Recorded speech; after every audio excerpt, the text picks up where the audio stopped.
आता पाहूया टॉप 9 मोठ्या बातम्या। नागपूरमध्ये संजय राऊत आणि अनिल देशमुखांची भेट। नागपुरातील जागांसाठी पवार गट आणि ठाकरे गटही आग्रही, तर रामटेकवर ठाकरे गटाचा दावा। रामटेकची जागा आम्ही लढवणार, राऊतांची घोषणा। महाराष्ट्रामध्ये खालच्या स्तराचं राजकारण सुरू, सरकारवर संजय राऊतांची टीका। जागा वाटपासंदर्भात 20 आणि 21 तारखेला बैठका, राऊतांची माहिती। आदित्य ठाकरे आणि राज ठाकरे प्रभादेवी इथे बालाजी मंदिराच्या पायाभरणीच्या कार्यक्रमात एकत्र येणार। आदित्य ठाकरेंच्या हस्ते पायाभरणी, तर राज ठाकरेंची विशेष उपस्थिती असणार। माढा विधानसभेच्या जागेवरून काँग्रेस आणि पवार गटामध्ये रस्सीखेच, काँग्रेसकडून बैठका आणि मेळावे घेऊन दावा, तर माढ्याची जागा आमच्याकडे राहणार असल्याचा शरद पवार गटाच्या नेत्यांचा विश्वास। नाईलाजासह अजितदादांसोबत गेलो, पण शरद पवार माझ्यासाठी आदरणीयच।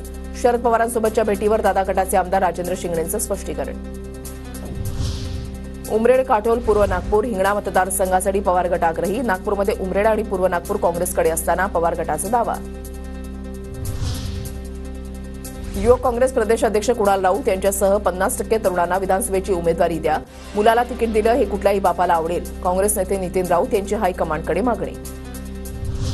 400 जागा जिंकल्या असत्या तर मोदींनी चलनावर स्वतःचा फोटो टाकला असता। सुजाण भारतीय जनतेनं तिरंग्याचे, स्वातंत्र्याचे आणि संसदेचं रक्षण केलं। सामनाच्या रोखठोकमधून मोदींसह भाजपवर निशाणा।